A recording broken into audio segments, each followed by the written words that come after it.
Hello, I'm Casey Fatchett, and welcome to the Nerdy Photographer Podcast. In this episode, I'll be speaking with my friend Leighton DaCosta about having an interstate mobile studio.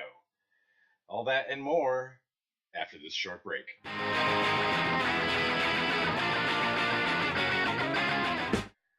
Hey, are you or someone you know looking to buy a camera?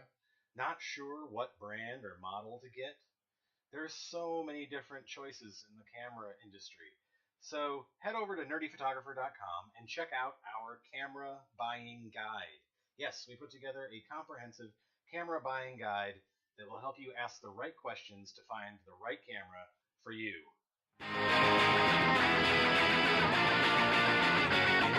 Hi, I'm Casey Fatchett, and this is the Nerdy Photographer Podcast. Today I'm speaking with Leighton DaCosta. And Leighton, you're based in South Carolina, but you describe your studio as quote-unquote interstate mobile. What exactly does that mean? Well, when I say interstate mobile, I said that, in the past 10 years, I've lived in Virginia, I've lived in Florida, Utah, California, Rhode Island for a little bit, and everywhere I go, I still have to have a business. I still have to operate. I still go. So some places I would actually have business licenses, like in Atlanta and Florida, and all at one time. And it allowed me to be able to operate in those states, be able to pay taxes in those states. And so for that, I would be local. And so interstate mobile, I tell people, is that just because, I'm one location doesn't mean I can come to you. I think a lot of photographers, they like the idea of traveling, but they're not set up to be able to travel.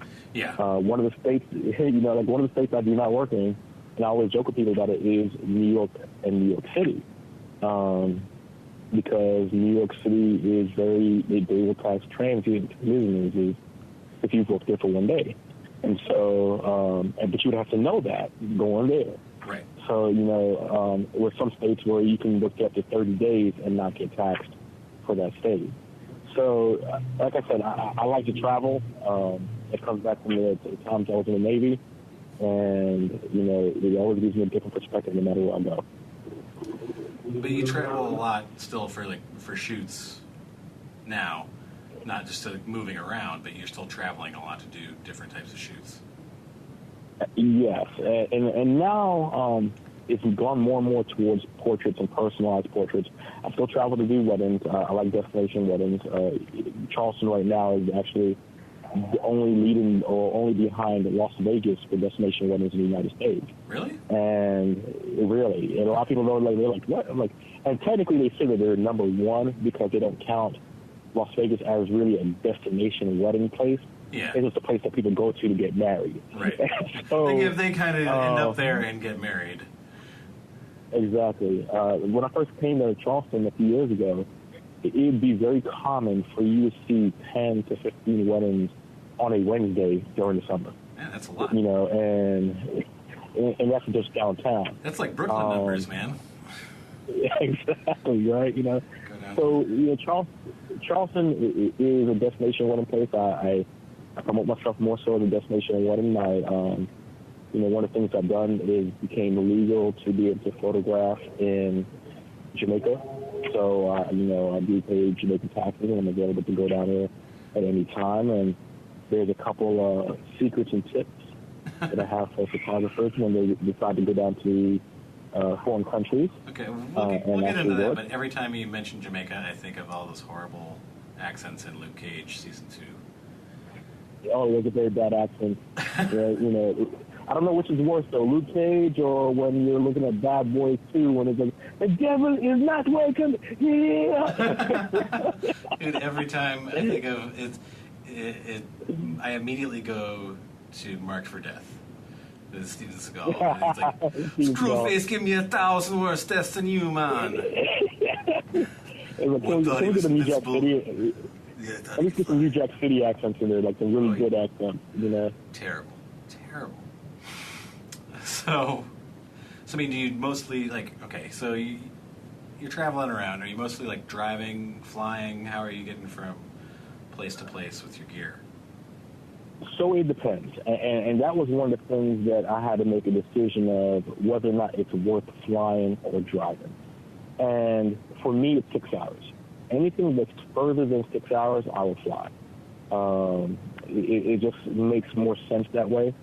Unless I'm going to be there an extended period amount of time, like if I go down to Miami and I'm going to be there for a week or 2 weeks, then of course, yes, I'll drive. But overall, flying, carrying light, with a lot of the rental companies now, you can rent equipment, have it shipped to your hotel or to a FedEx office or whatnot, pick it up there, and then drop it back off and then fly back home. So it saves a lot of trouble. It saves a lot of trouble. You save a lot of expenses that you learn the hard way when you fly with a lot of gear. Have you ever had any problems with customs or TSA? Well, I would say this. There's a couple airports that are a little bit more aggressive than others. Fort Lauderdale is a little bit more aggressive even if you're going through the pre-check. I recommend pre-check for everybody, though. Get that TSA pre-check. TSA pre-check. But overseas, though, so one of the things is when you're flying overseas, coming back to the U.S., there is no TSA pre-check. So a lot of times they'll make you take out your laptop. Sometimes, like in Jamaica, you don't have to necessarily take out your camera gear, but you have to leave your bag sometimes open. It just depends where you're at. Flying to Aruba is like you're in America, come on through. And it really does depend on where you're going and where you're flying to. I've been wiped down so many times, just to the residue wipes, just because the big thing with customs, though, I would tell people is this: take a picture, put identifying marks on your gear before you leave the U.S. to go overseas, right? Right. There's a couple different customs forms. There's a customs form that you can get that you can fill out, but you're supposed to actually fill it out per each individual item.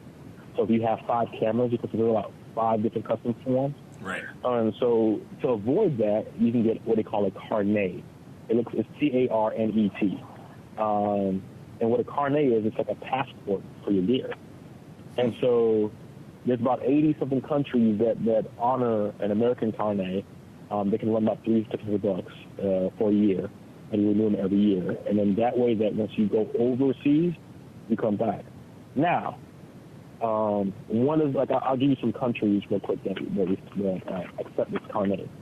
Aruba is one of them. Australia, Italy, Japan, Romania, Singapore, South Africa, UAE, all these countries accept this.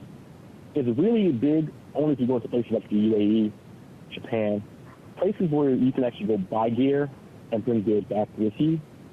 That's where you really want to, that's where customs gets funny because they think that you're importing and exporting.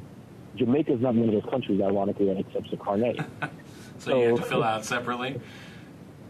No, exactly. So the thing about it is, though, is if you take the insurance form or you mark your gear, and this is where you start getting, some people say don't do this, and I'm not one of those people. I'm not never telling anybody to break the law.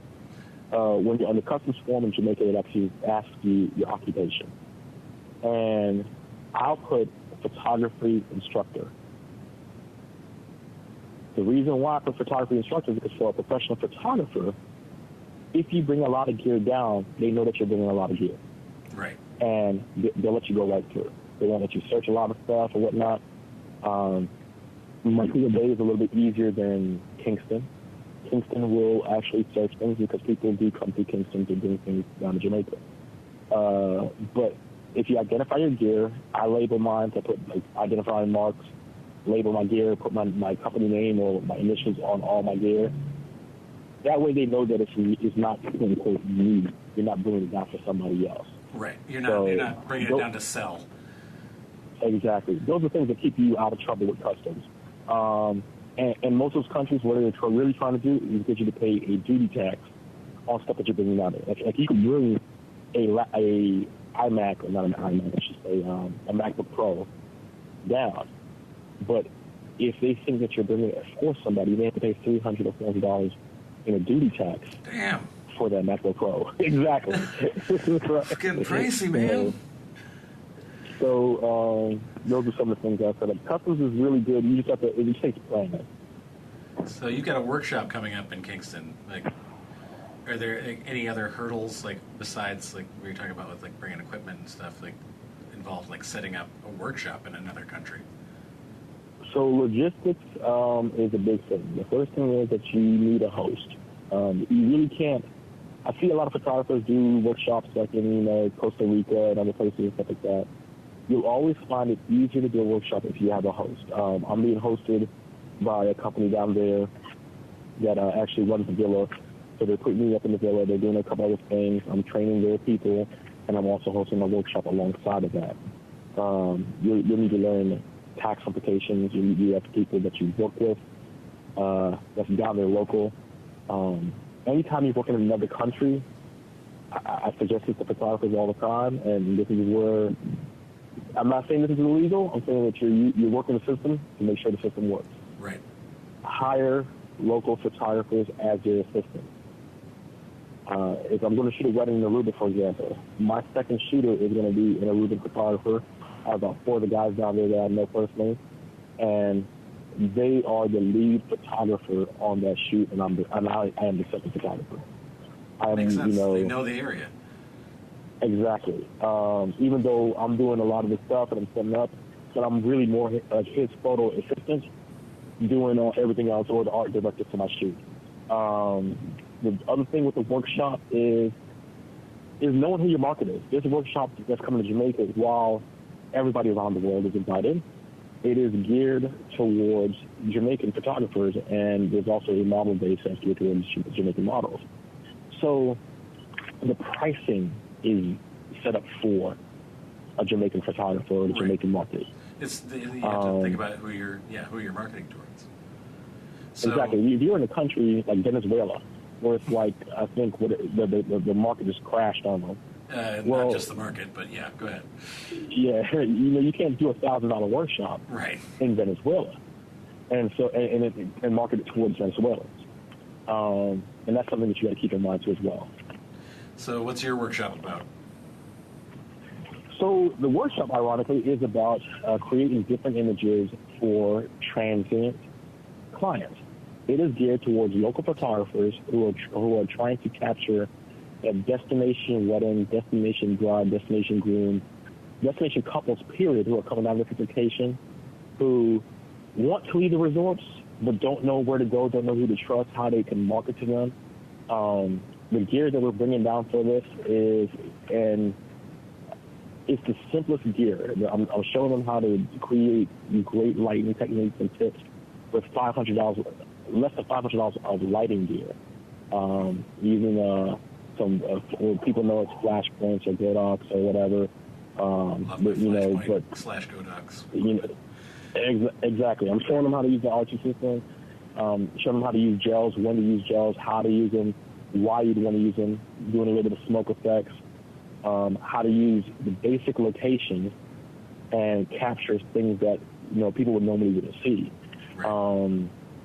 And I think that's important for, like if I'm coming to New York, it's been a long time since I've been in New York, but people in New York know that there's a difference between being down in certain parts of Brooklyn, if you go by the Navy Yard.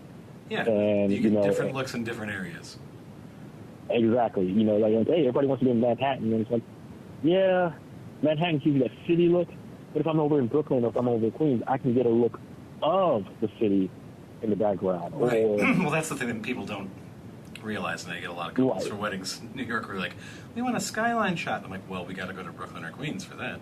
Exactly. Or New Jersey, because you're not getting it from Manhattan. Like, you're not going to get a skyline unless we're up in like top of the rock or like someplace that has like a roof. You're not getting a shot of the city from Manhattan. And that's one of the things. In Jamaica, there's a lot of waterfalls. So everybody always goes to Dunn's River because that's the big tourist waterfall. But there's a lot of waterfalls that are less than 20 minutes or 30 minutes from a lot of these resorts. My favorite spot down in Jamaica, so if anybody ever wants to know where they can find me, is usually in an area called Treasure Beach.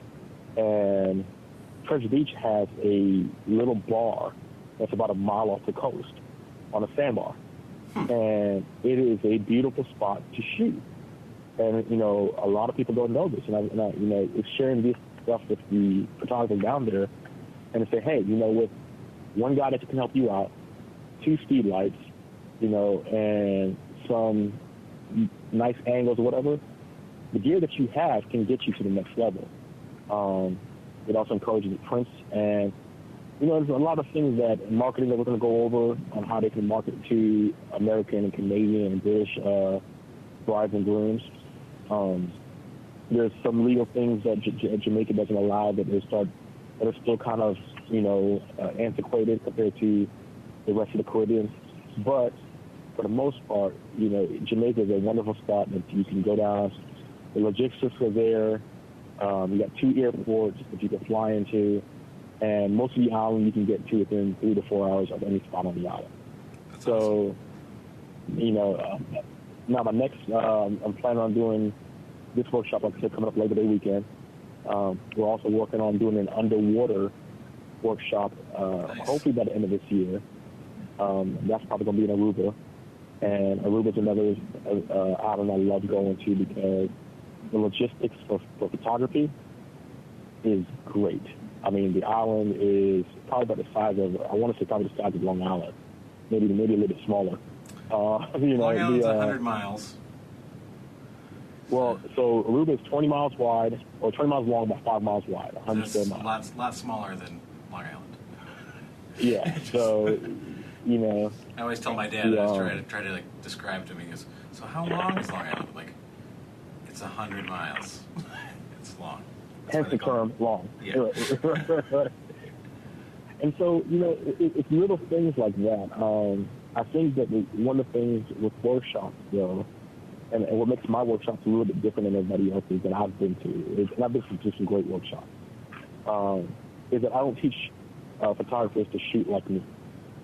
One of the things I try to embellish how they shoot already to begin with. Right. I give them the fundamentals of the workshops that I've been to, and I've been to my share.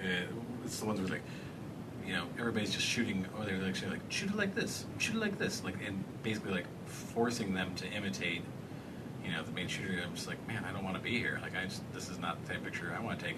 The best workshops that I have were people who, are very inspiring as far as like, this is how you can make what you do better. Exactly. And because at the end of the day, when I leave, the only person that you have here is you. Right. And so the things you learn from here are, it's like a good example is golf. The game of golf has changed so much in the past 30 years to where before we had to learn how to swing to the clubs. Now the clubs are designed for our swing. And people say, well, you don't get any better by that way, but I'm like, the scores are going down. And in photography, if you're able to be consistent and be able to still create and be able to separate more from the peers, your clients start to identify you as just that. And so I think that, one of those things that I'm going to try to teach a lot is going to be that we're doing Saturday is we're doing fine art. We're doing boudoir, got a body painter, doing a little bit of UV lighting magic on there, and a little bit of smoke and mirrors. Then on Sunday, we're doing a little bit of avant-garde, which which is great for destination weddings because, most of the couples are there by themselves and they're not really trying to be really stuffy. Right. They want to do something different. They want to do something kind of crazy because they went on a destination wedding. They want to do something outside the box. They don't want the standard. Exactly. I mean, and that's the thing. Like I've seen, just real quick, one of the photographers I know, he did a destination wedding cruise with a couple where they pulled into, I think, Bahamas, Jamaica, and I want to say Grand Cayman. And everywhere that they pulled into, they brought their tuxedo and a dress, and they went ahead and actually did a shoot on each island representing that island. And, that's something that you can't duplicate anywhere else. And they'll always remember that. Right. All right, man. That's great. I look forward to seeing pictures from the workshop. And just real quick, if this comes out, if people want to go, there's a couple spots available for photographers It's LeightonD.com, LeightonD.com/Kingston-workshop. Awesome. I will include that information in the post when it goes up, when I put this episode up. Leighton, thank you very much for being with us, and I'll talk to you soon. Thank you, Casey. All right.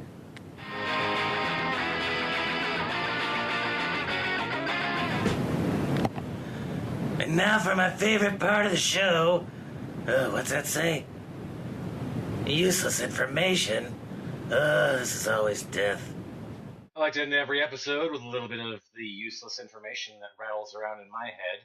Now, you may have enjoyed an oyster or two in your lifetime, but did you know that in the Caribbean, there are actually oysters that can climb trees?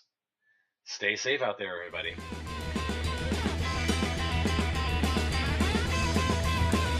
Well, you better start listening, better start listening, better start listening, better start listening, better start listening, better start listening, better start listening, better start listening, better stop, better stop, better stop, better stop, better stop, better stop, better stop, better stop, better stop, better stop, better stop. I'd like to thank my friend Leighton DaCosta for being with us to discuss having a mobile studio. I'm sorry we didn't get this episode out before Leighton's workshop in Jamaica. Probably be having another workshop at some point in the future, but we actually ended up recording this about a week and a half before that workshop was taking place. Music for this episode by the Hip Shakes. Thank you for listening to the Nerdy Photographer podcast. Be sure to subscribe, leave a comment, tell me what you want to hear about, folks. Tell me who you'd like to hear me interview. Also, like us on Facebook at facebook.com/nerdyphotographer and follow along on Instagram and Twitter at The Nerdy Photo.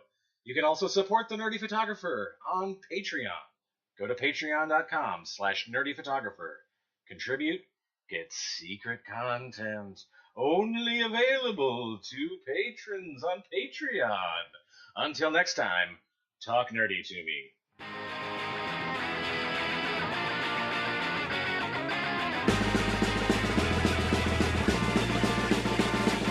Who's that coming back to town? You better start listening.